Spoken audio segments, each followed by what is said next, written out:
प्रश्न कहता है बिस्तर स्नान से आप क्या समझते हैं, उसके उद्देश्य लिखे। देखिए कहीं भी किसी चीज़ का उद्देश्य पूछे, पर्पज पूछे, तो उसका सीधा सीधा मतलब होता है कि आखिर ये चीज़ें का क्या उपयोग है, इसका क्या काम है। ठीक है, उद्देश्य पर्पज मतलब वही होता है कि किस लिए यह चीज़ें का जो है बनाया गया है, या ये चीज़ें क्यों है, किस लिए है। तो यही जो है हमारा उद्देश्य होता है। ठीक है, चलिए हम इसके उद्देश्यों को देखते हैं। सबसे पहला चीज़ है understand with bed bath, what is purpose bed bath, अब बिस्तर स्नान। अब बहुत लोग बिस्तर स्नान के बारे में ये सोचेंगे कि बिस्तर पर जो है लेट कर या बिस्तर पर बैठ कर बाल्टीन के बाल्टीन जो है पानी उझेल कर, पानी डालकर नहाना नहीं। बिस्तरी स्नान का मतलब होता है कभी भी हम बेड पर बैठकर या लेटकर बाल्टीन के बाल्टीन, लोटा या कोई भी बर्तन से पानी डाल के नहाते हैं, नहीं नहाते हैं। जब नहाएंगे तो बेड बदलना पड़ेगा, और अगर डेली नहाए वैसा करके तो डेली बेड मेरा ख़राब हो जाएगा, डेली भीग जाएगा, और वो भीगेगा तो भीगेगा ही। साथ में अगर कोई पेशेंट को अगर बिस्तरी स्नान कराया जा रहा है, और जिस प्रकार से आप समझ रहे हैं कि बाल्टीन के बाल्टीन जो है पानी डाल के नहाना, तो उससे तो जो है वो वार्ड ही कचरा हो जाएगा, पानी पानी जमा हो जाएगा, कीचड़ हो जाएगा। ठीक है ना, तो यह नहीं होता है। बिस्तरी स्नान के मतलब ये नहीं है कि पानी डाल डाल कर नहाया जाए।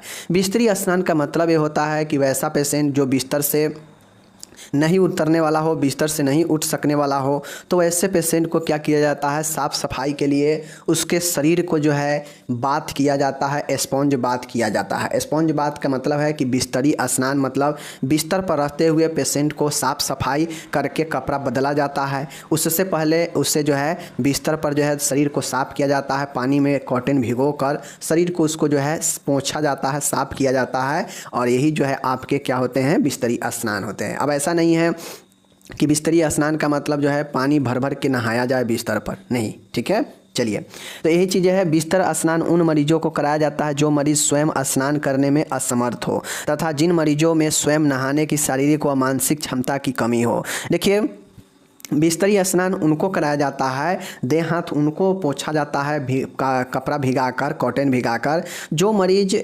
बिस्तर से नहीं उतरने वाला हो, जो चल फिर नहीं सकता हो, यानी जो खुद से स्नान करने में असमर्थ हो, जिसका शारीरिक रूप से और मानसिक दोनों रूप से जो है व्यक्ति असमर्थ हो खुद से स्नान करने में, तो उससे बिस्तर पर ही जो है बैठाकर या लेटे लेटे उसके शरीर को साफ किया जाता है, पानी में भिगो कर कपड़ा से। तो यही बिस्तरी स्नान कहलाता है। ठीक है, अब यह किन किन मरीजों में संभव है, तो जो मरीज अचेतन है मतलब बेहोश है उसमें उसको लिए होता है, जिसको सर्जरी हुआ है सर्जरी वाले मरीज के, प्लास्टर धारण किए हुए मरीज मतलब जिसको फ्रैक्चर हो गया है और उसके बॉडी में कहीं प्लास्टर लगा है, तो प्लास्टर ना भीगे इसके लिए जो है बिस्तर पर ही उसे स्नान करा दिया जाता है।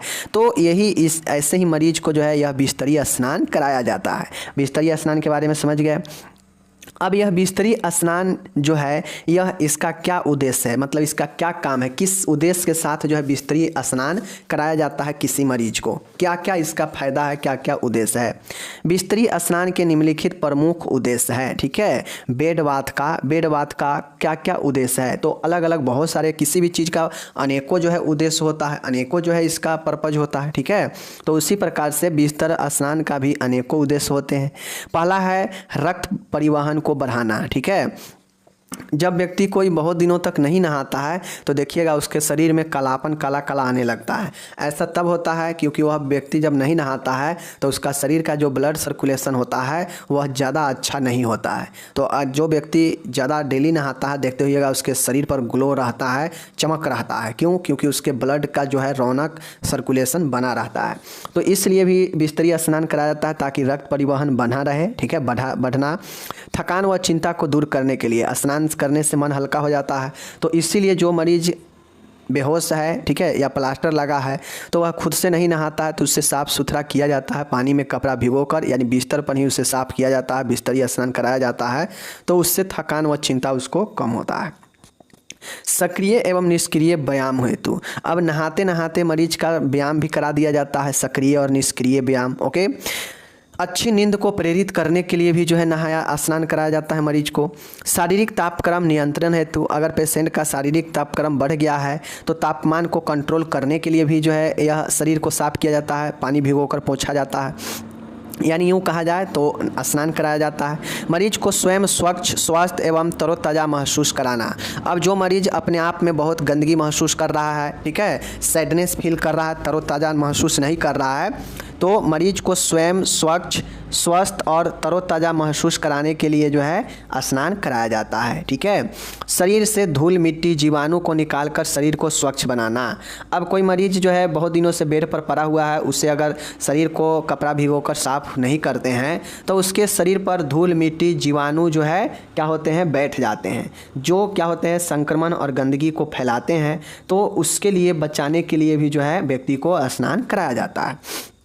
8वां है मरीज को आराम प्रदान करने हेतु। जो मरीज है उसको कंफर्टेबल, आराम महसूस कराने के लिए जो है यह स्नान कराया जाता है। विभिन्न प्रकार के अन्य संक्रमणों से बचाने के लिए, रोगों को रोकथाम करने के लिए, ठीक है। तो इन सभी उद्देश्य के जरिए मरीज का स्नान बिस्तर पर कराया जाता है, स्पॉन्ज बाथ कराया जाता है, ठीक है। तो यही जो है हमारा बिस्तरी स्नान या बिस्तर बेड बाथ हो गया, ओके। यानी किसी मरीज को, जो मरीज स्वयं से स्नान करने में असमर्थ हो, चलने फिरने में असमर्थ हो, ठीक है, तो उसको जो है क्या किया जाता है कि बिस्तर पर ही वैसे मरीज को शरीर को साफ़ किया जाता है। पानी में कॉटन कपड़ा भिगोकर संपूर्ण शरीर को साफ़ करके कपड़ा बदला जाता है, जिससे मरीज को अनेकों जो है लाभ मिलता है, अनेकों उद्देश्य रहता है ये बिस्तरी स्नान कराने का, जो लाभ या यूँ कहा जाए उद्देश्य यहाँ पे दिया गया है, ठीक है। चलिए, बिस्तरी स्नान और उसके उद्देश्य हो गया समाप्त। यहाँ पे टोटल यहाँ पे इंग्लिश उसका दिया गया है, तो जो मेरे डियर इंग्लिश वाले हैं तो टोटल कंप्लीट इंग्लिश में आप लोग पढ़िए। अब आता है एक और बहुत बढ़िया प्रश्न है। बहुत बढ़िया प्रश्न ये है कि डाइंग पेशेंट किसे कहते हैं। डाइंग मतलब क्या होगा, जो मर रहा हो, जिसका मृत्यु जो है निकट हो, जो मरने के निकट हो, ठीक है। मरणासन, मरणासन के मतलब होता है कि जो मरीज मरने के आसन में हो, मतलब मृत्यु के आसन में हो, वह आखिरी सिचुएशन में जी रहा हो, उसका जो है अब जिंदगी समाप्त होने की कगार पर हो, तो वही मरणासन होता है। मतलब मरने के निकट, वही मरणासन, ठीक है। मरने की आसन में हो तो उसे मरणासन मरीज कहते हैं। डाइंग पेशेंट, डाइंग मतलब जो मृत्यु हो रहा है, यानी मर रहा है पेशेंट, ठीक है, मृत्यु हो रहा है पेशेंट, तो वही मरणासन है, ठीक है। इसी को हम लोग निकट या आसन मृत्यु के चिन्ह व लक्षण, इसी को हम लोग मृत्यु के निकट या मृत्यु आसन के जो है बोलते हैं, और इसका चिन्ह व लक्षण बताना है। माय डियर, मरणासन रोगी डाइंग पेशेंट क्या होता है। डाइंग का मतलब होता है कि जो पेशेंट अपने आखिरी सिचुएशन में हो, जिसका मृत्यु जो है लगभग होने के कगार पर हो और वह मरने के स्थिति में जा पहुंचा हो, तो उसी को हम लोग मरने के निकट या मरणासन रोगी कहते हैं, ओके। क्वेश्चन समझना बहुत जरूरी होता है। अब यह मरणासन क्या होता है, मरणासन यानी डाइंग पेशेंट क्या होता है। तो इस अवस्था में मरीज अपनी मृत्यु के निकट पहुंच जाता है एवं मरीज की स्थिति बहुत खराब हो जाती है। माय डियर, कोई भी मरीज, जैसे अस्पताल में कोई मरीज भर्ती है, आप नर्स है, ठीक है, तो आप कैसे पहचानेंगे कि कोई मरीज जो है अब अपने आखिरी सिचुएशन में है, ठीक है, वह जो है अब मरने के निकट में है, वह अपना जीवन का आखिरी कुछ क्षण जी रहा है, कैसे आप पता करेंगे। तो मरणासन मरीज वह मरीज होता है जो अपने इस अवस्था में जी रहा होता है कि वह ज़िंदगी के आखिरी पड़ाव में होता है। मरीज ऐसे स्थिति में पहुंच गया होता है जहां से उसका रिकवरी होना बिल्कुल नामुमकिन होता है, और वह अपने ज़िंदगी के कुछ चंद जो है सांसें ले रहा होता है, ठीक है। यानी वह अपने मरने के बिल्कुल निकट पहुँच गया होता है, इसीलिए इसे मृत्यु के निकट या मरणासन मरीज कहते हैं, ओके। उसके शरीर में अधिक परेशानियां उत्पन्न हो जाती है। अब जो पेशेंट अपने आखिरी क्षण में जाता है, बिल्कुल वह मरने की मृत्यु के निकट आ जाता है, तो वैसे पेशेंट में बहुत ज़्यादा परेशानियां होने लगता है, ठीक, आप लोग अक्सर देखते भी होइएगा। उसका जीवन कुछ दिनों या घंटों का शेष बच जाता है। जो पेशेंट मरने के नज़दीक रहता है तो उसका समय बहुत कम जो है नज़दीक रहता है। मुश्किल से वह एक आध दिन जी जाए तो जीत जाए, या फिर यूँ कहा जाए तो कुछ घंटा कुछ मिनट, जितना देर वह जिंदा है वही बहुत है। मतलब वह बिल्कुल निकट है मृत्यु का। अब तब की स्थिति है कि कब चला जाएगा कब नहीं जाएगा यह पता नहीं रहता है, ठीक है। उसके बाद मरीज की कभी भी मृत्यु हो सकती है, यानी मरीज की कभी भी मृत्यु हो सकती है, यह पता नहीं है, और वह घंटे में चला जाएगा कि एक दिन में चला जाएगा, इसका कोई अता पता नहीं है। तो वैसे ही मरीज को जो है मरणासन मरीज या मरने के निकट कहते हैं, ठीक है। इस अवस्था में मरीज की हृदय गति अथवा शरीर के सभी वाइटल ऑर्गेन कार्य जो है रुकने का समय आ जाता है, अतः मरीज अपनी अंतिम सांस ले रहा होता है। जो पेशेंट अपने अंतिम स्थिति में होता है, मरणासन के निकट, मरने के निकट होता है, तो वैसे मरीजों में हृदय की गति भी कम जाता है धीरे धीरे, और उसका टोटल जो वाइटल ऑर्गेन है, ठीक है, वह जितने भी ऑर्गेन है शरीर में, धीरे धीरे वह जो है रुकने का समय उसका आ जाता है, और वह व्यक्ति जो है अंतिम सांस अपने जीवन का ले रहा होता है। उसी मरीज को हम लोग जो है मरणासन मरीज, या फिर यूँ कहा जाए तो मरने के निकट मरीज कहते हैं। तो आप लोग समझ गए कि मरणासन मरीज या मरने के निकट कौन से मरीज होते हैं, इसके बारे में समझ गए। चलिए आगे चलते हैं। अब आपसे क्वेश्चन ये पूछेगा कि भाई मेरे अप्रोचिंग डेट यानी जो मृत्यु के निकट हो, ठीक है, या फिर जो है मरने के आसन में हो, वैसे मरीजों में क्या क्या लक्षण दिखने को मिल सकता है। ठीक है, मानिए कोई मरीज है अस्पताल में भर्ती है, वह अपने जीवन के कुछ आखिरी चंद सांसें ले रहा है, यानी अब तब की स्थिति में है ज़िंदगी के। तो उस कंडीशन उस दौरान मरीज में क्या क्या लक्षण देखने को मिलते हैं जो उसके अंतिम जो है पड़ाव में हो सकते हैं मरीज, तो उस समय क्या क्या लक्षण हो सकते हैं, उसी लक्षण चिन्ह को बताना है। यानी मरने वाले पेशेंट का कौन कौन से लक्षण और चिन्ह होते हैं इसको बताना है। ठीक है, चलिए देखते हैं। पहला पॉइंट है, मृत्यु के निकट मरीज के चेहरे के भाव बदल जाते हैं, जैसे चेहरा लटका हुआ, पेशीय तान में कमी, गाल चिपके हुए और आंखें धंसी हुई।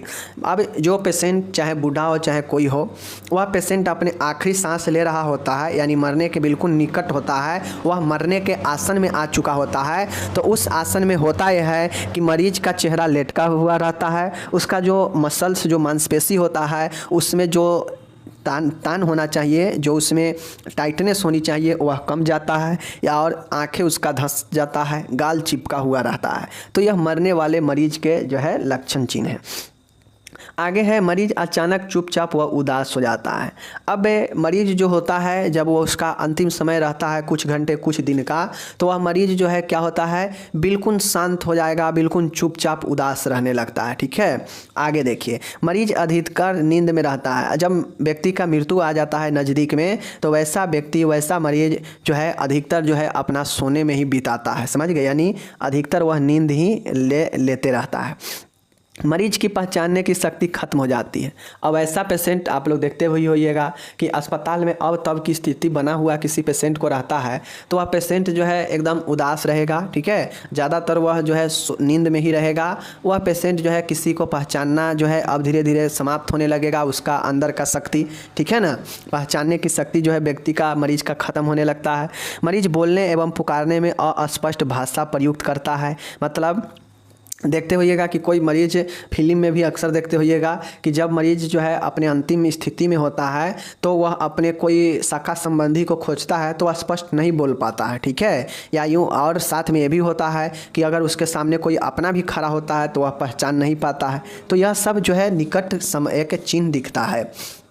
मरीज अपने एनल एस्फिंक्टर और ब्लैडर इंस्फिक्टर पर नियंत्रण नहीं रख पाता है, अतः वह बिस्तर पर ही मलमूत्र त्याग देता है। एस्फिंक्टर एक जो है मसल्स होता है जो आपको काबू रखता है मलमूत्र पर, ठीक है ना। तो ये मरीज जो अपने मरने के निकट होता है, उसके अपने शरीर से धीरे धीरे कंट्रोल ख़त्म होने लगता है, और उसके मलमूत्र पर जो है कोई संयम, कोई नियंत्रण नहीं रहता है, और बिस्तर पर ही वह त्यागने लगता है। ठीक है, आप लोग देखते भी होइएगा। मरीज उठने बैठने में असमर्थ हो जाता है। जो ऐसे मरीज होते हैं वह उठने बैठने में भी असमर्थ होते हैं। एक साइड, जिस साइड लिटा दीजिएगा उसी साइड वह लेटा रहेगा। मरीज को सांस लेने में कठिनाई होने लगता है, जो अपने अंतिम पड़ाव में होता है। मरीज का खाना पीना कम हो जाता है, या यूँ कहे तो मरीज खाना पीना छोड़ देता है। मरीज का शरीर धीरे धीरे ठंडा होने लगता है, और जब मरीज का ठंडा होने लगे तो हम लोग समझते हैं कि अब जो है मरीज ज़्यादा देर का मेहमान नहीं है। ठीक है, मरीज की आवाज़ धीमी हो जाती है एवं धीरे धीरे बंद भी हो जाती है। अब मरीज का आवाज़ जो है धीरे धीरे बंद होने लगता है, या यूँ कहा जाए तो कभी कभी मरीज का जो है टोटल आवाज़ भी बंद हो जाता है जब मरने के निकट में आता है। ठीक है, आगे है, श्वसन दर उसका धीमा हो जाता है या फिर अनियमित हो जाता है, पर कम बेस होने लगेगा। मूत्राशय, ब्लैडर का फूल जाना, मूत्र पर असंयम होना, कोई कंट्रोल नहीं होना, मूत्र अवधारणीय आदि स्थिति व्यक्ति में उत्पन्न हो जाते हैं। तो ये 13 पॉइंट मैंने आपको बताया कि जो मरने के नज़दीक हो, जो मरने के एकदम आसन में आ चुका हो, मरणासन वाले मरीज में क्या क्या चिन्ह व लक्षण होते हैं। तो मैंने 13 पॉइंट बताया, लेकिन अगर आपको आइडिया आता हो कि नहीं हम इसमें 20 जो है एकदम परफेक्ट पॉइंट लिख सकते हैं, तो बिल्कुल आप 20 पॉइंट में भी इसको लिख सकते हैं। और भी सारे चिन्ह और लक्षण हो सकते हैं मरने के निकट मरीज का जो मैंने नहीं बताया? तो आप अपना दिमाग लगा के 13 पॉइंट बता दिए, काफ़ी है। मैं तो क्वेश्चन समझा दिया, यही काफ़ी था, जिसके बाद आप खुद से जो है इसके लक्षण और चिन्ह को लिख सकते हैं। आप सीधा समझिए कि एक ऐसा मरीज आपके अस्पताल में भर्ती है जो बिल्कुल अपने ऐसा सिचुएशन में जी रहा है जो अब तब का सिचुएशन में हो, मतलब अब या कब उसका जान चला जाएगा, मृत्यु हो जाएगा, जो किसी को पता नहीं है। तो उस कंडीशन में जो है मरीज में क्या क्या चिन्ह व लक्षण दिखाई देते हैं आप उसको लिख दीजिएगा। जो मैंने 13 पॉइंट बताया इसको आप चाहें तो 20 पॉइंट में, इसी के आधार पर 20 पॉइंट में भी आप लिख सकते हैं, ठीक है। तो ये तो आपके ऊपर डिपेंड करता है कि आप क्वेश्चन को कितना ज़्यादा समझे हैं या नहीं समझे हैं, या फिर पढ़ रहे हैं या नहीं पढ़ रहे हैं, ये तो आपके ऊपर डिपेंड करता है ना। मैं तो जितना हो सके बढ़िया से बता ही रहा हूँ। अब यहाँ पे टोटल जितना ऊपर हम लोग देखें सबका इंग्लिश दिया गया है। जो मेरे डियर अगर हिंदी इंग्लिश का स्टूडेंट है तो उनके लिए बेहतर है, हिंदी इंग्लिश दोनों दे रहे हैं, आप लोग पढ़िए, ठीक है। चलिए आगे चलते हैं। एक और प्रश्न हम लोग लिए हैं, बेहतर प्रश्न लिए हैं, और यह भी प्रश्न आपको जो है मात्र समझ लेने से ही आप इसका आंसर दे दीजिएगा। जैसे आपसे 5 नंबर में पूछता है कभी कभी कि मृत्यु का वास्तविक चिन्ह बताइए, यानी किसी पेशेंट का जो क्लिनिकल डेथ होता है उसका साइन बताइए। मतलब कोई पेशेंट का वास्तविक ये बताना है, आपको ये पहचानना है कि कोई पेशेंट का डेथ हो चुका है। अब डेथ हो चुका है तो आप कैसे कंफर्म करेंगे कि किसी पेशेंट का डेथ फाइनली हो चुका है, और इसी चीज़ों को पहचान कर हम यह जो है कंफर्म करते हैं कि अब ये मरीज इस दुनिया में नहीं है। तो एक मरने वाले, एक मृत्यु का क्या जो है रियल, क्या वास्तविक लक्षण हो सकता है, वह लक्षण के बारे में हमको बताना है, और इस लक्षण के आधार पर ही हम किसी मरीज को जो है मृत्यु घोषित कर सकते हैं। इसलिए यह लक्षण बहुत ज़्यादा इम्पोर्टेंट हो जाता है कि एक मृत्यु के क्या वास्तविक लक्षण हो सकते हैं, क्लिनिकल डेथ होने के बाद मरीज में, या यूँ कहा जाए तो उस बॉडी में क्या क्या लक्षण होते हैं उसको लिखना है, ठीक है। आगे देखिए, यहाँ पे है मृत्यु के वास्तविक लक्षण निम्नलिखित होते हैं। कोई व्यक्ति का या कोई मरीज का डेथ हो गया है अस्पताल में, तो रियल उसका क्या क्या चिन्ह व लक्षण दिखाई देते हैं उसको हमको बताना है, ठीक है। सबसे पहला है नाड़ी स्पंदन का महसूस न होना। अब जो मरीज मर चुका है उसमें हम लोग क्या कंफर्म करते हैं कि उसका जो है पल्स रेट बिल्कुल जो है नहीं चलता होगा, जो उसका नाड़ी है वह बिल्कुल ख़त्म हो गया होगा, उसमें नाड़ी नहीं चलेगा, तो हम समझेंगे कि व्यक्ति का डेथ हो चुका है, ओके। हृदय की धड़कन एवं श्वसन की अनुपस्थित। अब मृत्यु का वास्तविक लक्षण में ये भी हो सकता क्या है, होता ही है कि उसमें धड़कन और श्वसन दोनों अनुपस्थित हो जाए, दोनों खत्म रहता है, ओके। आँखों की पुतली स्थिर हो जाती है। पुतली जो होता है वह नॉर्मल व्यक्ति में जो है पलकते रहता है ऊपर नीचे, ठीक है ना, लेकिन एक मृत्यु के बाद व्यक्ति का पुतली जो है स्थिर हो जाता है, स्टेबल हो जाता है, ठीक है ना। प्रकाश के प्रति कोई प्रतिक्रिया नहीं होना, ठीक है।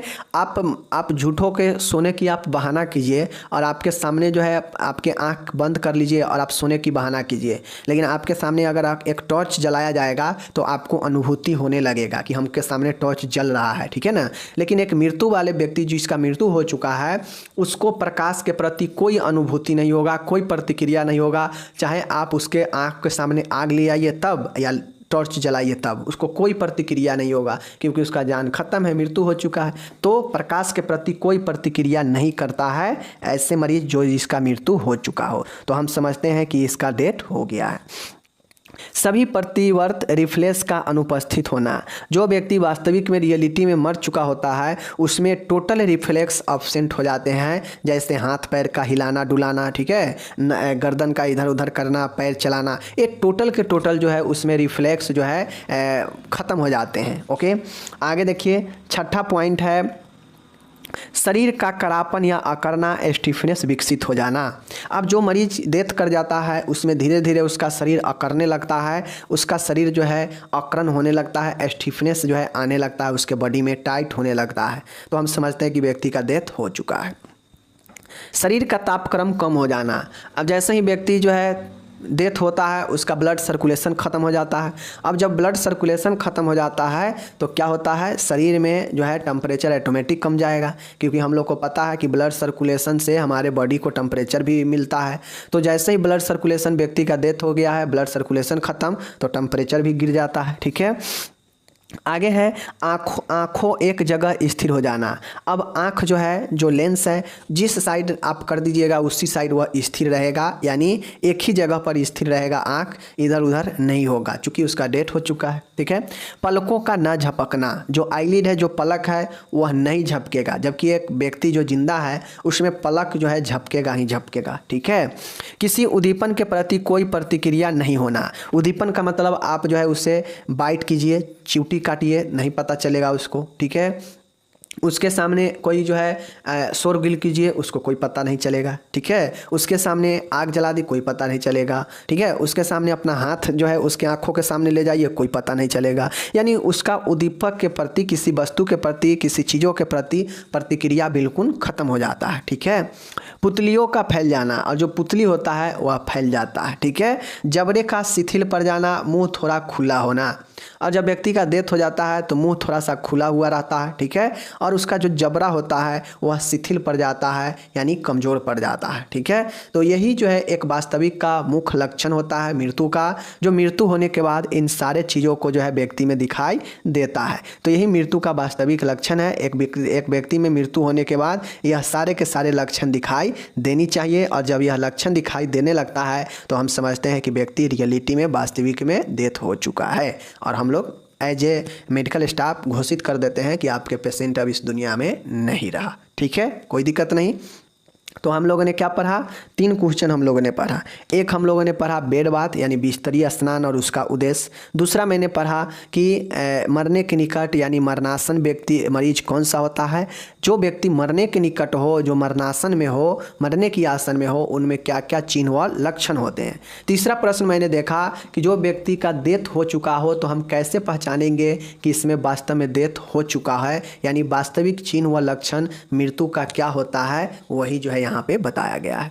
पे प्रश्न माय डियर आता है, अच्छा प्रश्न है। सपोसिटरीज मतलब गुदवर्ती, इसके उद्देश्य, प्रकार और प्रक्रिया लिखना है। अब ये सपोसिटरीज आपके एग्जाम में पूछे जा सकते हैं, 5 नंबर में पूछा जा सकता है कोई भी सपोसिटरीज के बारे में। तो चलिए हम लोग कोई भी एक सपोसिटरीज के बारे में अच्छे से जो है हम लोग डिस्कस करते हैं कि आखिर यह सपोसिटरीज होता क्या है। समझ गए?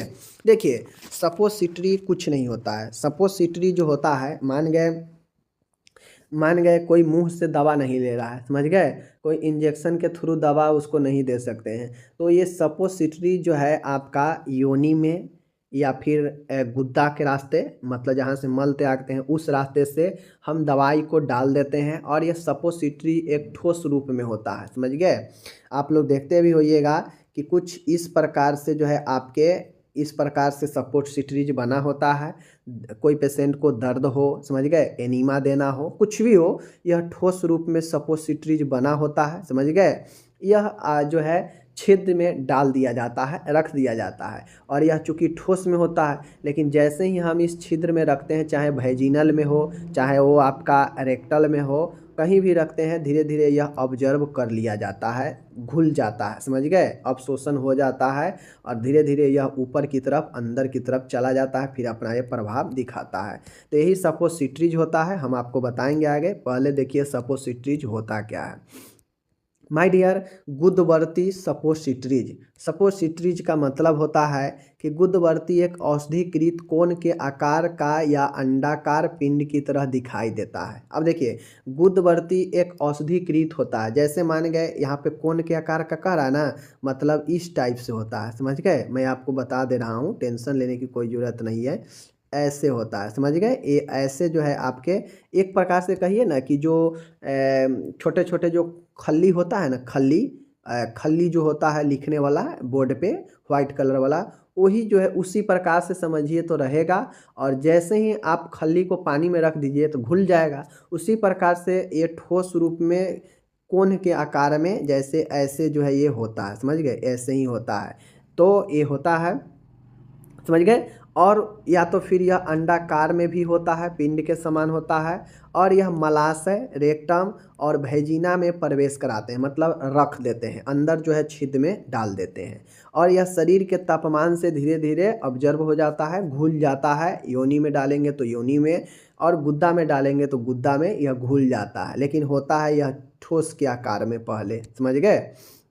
गुदवर्ती को रेफ्रिजरेटर में रखा जाता है। अब जो सपोसिट्रीज होता है इसको हम लोग क्या करते हैं, कोई भी दवाई दुकानदार जो है इसको क्या करता है, रेफ्रिजरेटर में रखता है, समझ गए, इंजेक्शन के तरह, क्योंकि यह अधिक तापमान से पिघल सकते हैं। बाहर अगर रखेगा अधिक तापमान मिलेगा तो वह क्या होगा, पिघल सकता है। उदाहरण के लिए ग्लिसरीन गुदवर्ती, देख लीजिए डल्कोलेक्स गुदवर्ती, ये सब गुदवर्ती होता है जो आपके आता है। और जो भी जैसे दर्द वाला है तो दर्द के लिए भी जो है यह कोन के आकार में बना हुआ आता है, जाकर आप दुकान में ले लीजिए।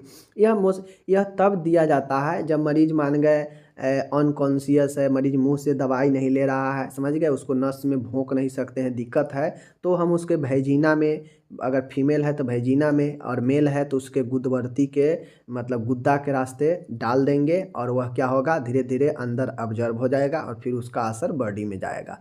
तो यही गुदवर्ती का काम होता है, समझ गए। चलिए समझ गए, आगे हम दिखाएंगे भी। अब यहाँ पे देख लीजिए एक गुदवर्ती, अब यहाँ पे देख लीजिए अगर फीमेल होगा, समझ गए ना, देख लीजिए ये छोटा सा जो आपको ये दिख रहा है ना आकृति, यही गुदवर्ती होता है, समझ गए। गुदवर्ती को हम लोग धीरे धीरे जो है मल द्वार यही वाला है, पुरुष है, तो इसी रास्ते जो है धीरे धीरे उंगली के सहारे हम उसको क्या करते हैं, प्रेस कर कर के अंदर तक उसको डाल देते हैं, समझ गए। अगर फीमेल होगा तो योनि में इसी प्रकार से डाला जाएगा, समझ गए। तो ये वाला छोटा सा जो दिख रहा है यही सपोसिट्रीज होता है, जो गन होता है ना, गन में जो गोली लगता है ना, उसी गोली के आकृति के समझिए कोन के रूप में यह होता है, समझ गए, ठोस रूप में, समझ गए। लेकिन यह जो है गलने वाला होता है, ऑब्जर्व होने वाला होता है। गुदवर्ती के प्रकार, अब मान अलग अलग जो है आपके गुदवर्ती जो सपोसिट्रीज होता है अलग अलग हो सकता है, समझ गए। अलग अलग कहने का मतलब है कि जो सपोसिट्रीज है वह रेक्टल सपोसिट्रीज हो सकता है, मलाशय वाला। यह गुदवर्ती मलाशय में प्रवेश कराई जाती है, जैसे ग्लिसरीन गुदवर्ती, समझ गए, प्रोमिथाजिन या एस्प्रिन, समझ गए। अब ये एस्प्रिन का क्या काम होता है, प्रोमेथाजाइन का क्या काम होता है, आप लोग को पता होना चाहिए, समझ गए। एस्प्रिन को बहुत लोग दर्द में भी लेता है, समझ गए। यह ब्लड को जो है थिन भी, पतला भी करता है, समझ गए ना।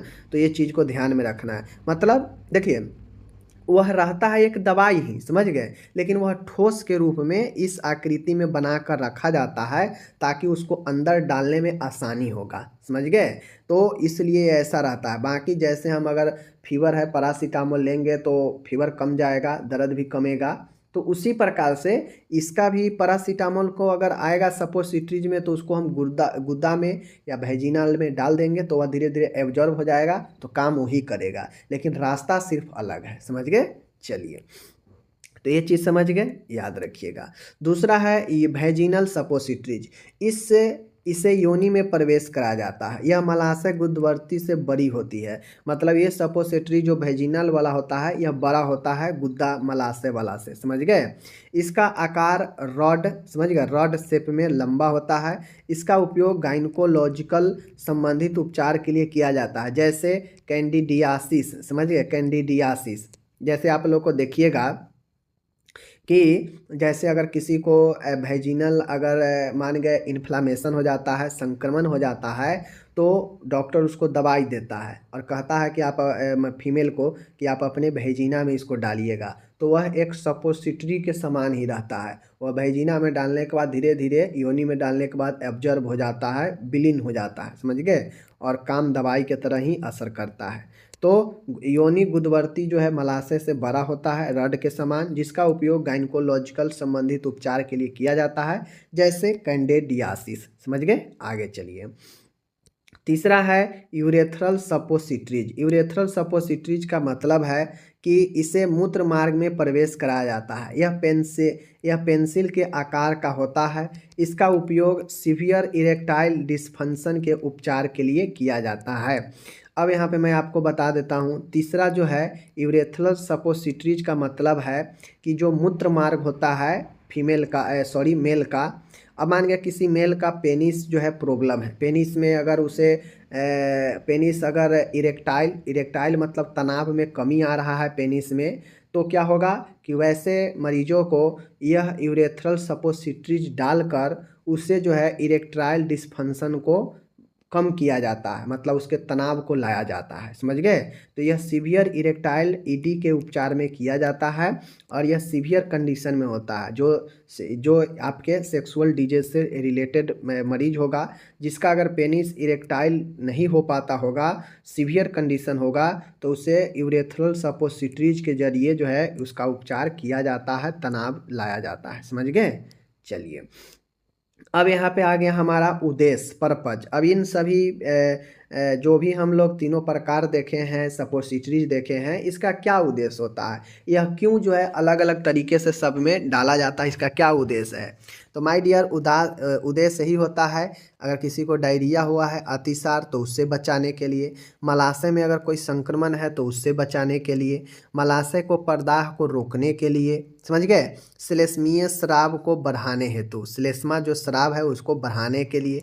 तो यही कुछ उद्देश्य है, साथ में दर्द उर्द के लिए, मतलब अलग अलग सपोसिटरीज आता है, हर एक रंग का सपोसिटरीज आता है, जो भी चीज़ के लिए इस्तेमाल करना है, दर्द के लिए तो दर्द के लिए भी आता होगा, समझ गए, सब चीज़ के लिए आता है। तो आपको वही लिखना है कि दर्द से राहत के लिए, उपचार के लिए, संक्रमण के लिए, समझ गए, प्रदाह के लिए, श्लेष्मीय स्राव बढ़ाने के लिए। तो ये सारा चीज़ मैंने आपको बता दिया। अब यह प्रोसेस कैसे होता है देख लीजिए, जान लीजिए कि यह सपोसिटरीज कैसे डालते हैं। सर्वप्रथम मरीज को बताएं कि हम सपोसिटरीज आपको डालने वाले हैं मलाशय से या फिर भेजिना से। ओके, मरीज को आरामदायक स्थिति प्रदान करें एवं वाम पार्श्व स्थिति में जो है बाएं पार्श्व स्थिति में लिटाना चाहिए, समझ गए, लेफ्ट लेटरल पोजीशन में। 3 दस्ताने आप खुद पहन ले, गुदवर्ती का पैकेट खोले एवं गुदवर्ती को दाहिने हाथ की उंगली से पकड़े, समझ गए। अब गुदवर्ती का पैकेट खोले दस्ताने पहनने के बाद, गुदवर्ती जो है उसको आप दाहिने हाथ की उंगलियों से पकड़े, चूँकि वह कोन्हा आकार में होता है, समझ गए, तो इसलिए उसको पकड़ना पीछे से आसान होगा। बाएं हाथ से नितंबों को अलग करके गुदवर्ती को अंदर प्रवेश कराए। जैसे किसी का गुदवर्ती ऐसे ही नहीं होता है, गुद्दा मतलब 2 कूल्हा होता है, एक ऊपर एक दोनों साइड में, बीच में जो है उसका द्वार होता है मलाशय का। तो दोनों साइड से नितंब को, जो हिप होता है, उस हिप को, क्या बटक जो होता है उसको, दोनों को अलग करेंगे और बाएं हाथ से जो है गुदवर्ती को, नितंब को अलग करेंगे और फिर जो दाहिने हाथ में जो गुदवर्ती रखे हैं सपोसिटरी, उसको अंदर प्रवेश कराएंगे। छठे पोजीशन है, जैसे ही गुदवर्ती बाह्य संवर्णी पेशी एक्सटर्नल एस्फिंक्टर को पार करे, उससे तर्जनी अंगुली से आगे बढ़ाकर आंतरिक संवर्णी पेशी इंटरनल एस्फिंक्टर के पार करा दे। अब सबसे पहला, मान के आप गुद्दे के रास्ते से आप जो है सपोसिटरी डाल रहे हैं, तो आप धीरे धीरे जैसे ही अंडर डालिएगा तो एक पोजीशन आएगा जहाँ पे आपका जो है स्किन बंद हो जाएगा, पूरा का पूरा सपोसिटरी अंदर चला जाएगा। लेकिन उस जो एक्सटर्नल एस्फिंक्टर है, जो बाहर के तरफ से बंद होता है, उसके अंदर जैसे ही पार हो जाएगा तो तर्जनी अंगुली, बीच वाला जो अंगुली है, उससे जो है हम लोग उससे आगे बढ़ाते हुए इंटरनल एस्फिंक्टर को भी पार करा देंगे, समझ गए। गुदवर्ती मल पदार्थ के बीच में न होकर मलाशय की भित्ति के समीप स्थित हो, क्योंकि गुदवर्ती की आंतरीय भित्ति पर ही क्रिया होती है। अब गुदवर्ती जो डालेंगे वह मल पदार्थ में नहीं डालकर मलाशय के भित्ति के आसपास डालेंगे, क्योंकि अगर मल में डालिएगा तो मल में ऑब्जर्व हो जाएगा, फिर आपका जो भित्ति है, आंत का जो भित्ति है या फिर जो मलाशय का भित्ति है, उस पर कोई असर नहीं होगा, फिर वह इफेक्टिव नहीं होगा। तो वह आसपास मलाशय के भित्ति के रहेगा, तब जाके वह जो है अपना क्रिया दिखाएगा, समझ गए। 8वां पॉइंट है, मरीज को कहे कि वह गुदवर्ती को लगभग 20 से 30 मिनट या और अधिक रोक कर रखे, समझ गए। गुदवर्ती को कम से कम 20 से 30 मिनट तक रोक कर रखे। यदि मरीज को असुविधा हो तो उससे जोर न दे, समझ गए। अगर मरीज को इससे असुविधा हो तो ज़बरदस्ती उसके साथ नहीं करना चाहिए। तो यही हमारा सपोसिटरीज होता है। सपोसिटरीज डालना बिल्कुल आसान है, आप बिल्कुल आसानी से डाल सकते हैं, कोई दिक्कत नहीं है। सबसे पहले आपको क्या करना पड़ता है, मरीज को बताना पड़ता है, फिर आरामदायक स्थिति दे यानी करवट लेटा दे, फिर दस्ताने आप पहन ले खुद, फिर गुदवर्ती का पैकेट खोले और दाहिने हाथ के उंगली से पकड़े, फिर बाएं हाथ से दोनों नितंबों को अलग करे और फिर सपोजिटरी को धीरे धीरे अंदर डाले। पहले जो इंस्पेक्टर है बाहर वाला उसको पार करा दे, फिर तर्जनी उंगली से धीरे धीरे अंदर की तरफ उसे ठेल कर मतलब अंदर प्रेस करके इंटरनल मतलब उसके आंतरिक अंदर में भी जो इंस्पेक्टर रहता है उसको भी पार करा दे। और उसको पार कराने के बाद जो है आप ये देखें कि मल में यह न फंसना चाहिए गुदवर्ती, यह जो है मलाशय के भित्ति के आसपास हो ताकि आंत पर प्रभाव डाले, यह अपना ऑब्जर्व करे, तभी तो फायदा होगा ना। मरीज को कहे कि गुदवर्ती को 20 से 30 मिनट रोक कर या इससे अधिक रखें और ये प्रोसेस को जो है अगर असुविधा हो मरीज को तो ज़बरदस्ती न करे कि हाँ ये चीज़ें आपको डालेंगे ही डालेंगे, समझ गए। तो इस प्रकार से आपका सपोजिटरी समाप्त होता है। सपोजिटरीज का उद्देश्य सब चीज़ मैंने बता दिया, अब आप लोग देखिए। ओके, एक छोटा सा प्रश्न आता है बट 5 नंबर में पूछता है बैरियर नर्सिंग के बारे में। तो चलिए बैरियर नर्सिंग के बारे में आपको हम समझाते हैं।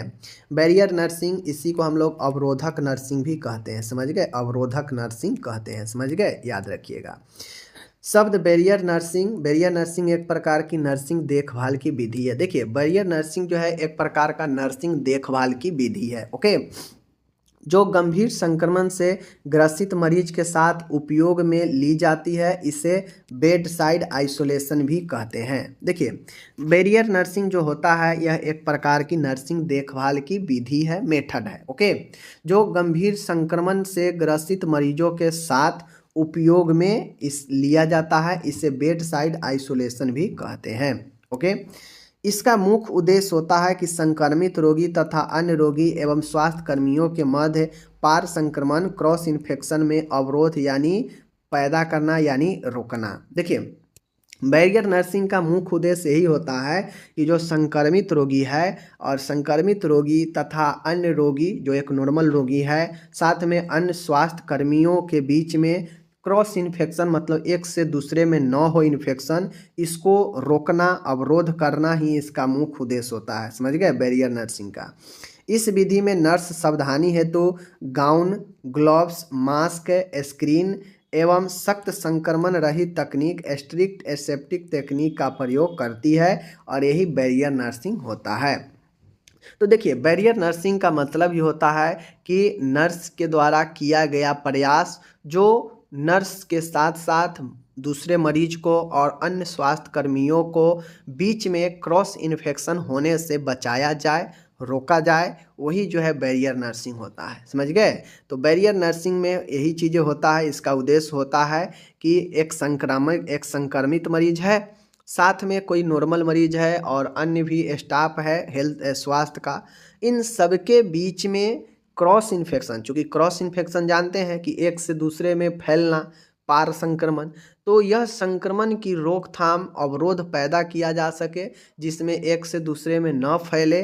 और इसके लिए जो नर्स है वह गाउन का प्रयोग करती है, ग्लव्स का, मास्क का, स्क्रीन का यानी पर्दा का, और यही सब जो है तकनीक जो है इन सब में हम लोग सख्त रहित स्ट्रिक्ट एसेप्टिक तकनीक का प्रयोग होता है संक्रमण क्रॉस इन्फेक्शन से बचाने के लिए, और यही हमारा बैरियर नर्सिंग होता है, समझ गए। इसे बेड साइड आइसोलेशन भी कहते हैं। अब इसे बेड साइड आइसोलेशन का मतलब है कि जैसे एक हॉल है उसमें 50 बेड लगा हुआ है मरीज के लिए, लेकिन सभी बेड का पर्सनल अपना पर्दा होता है, समझ गए, अपना घेरावा होता है।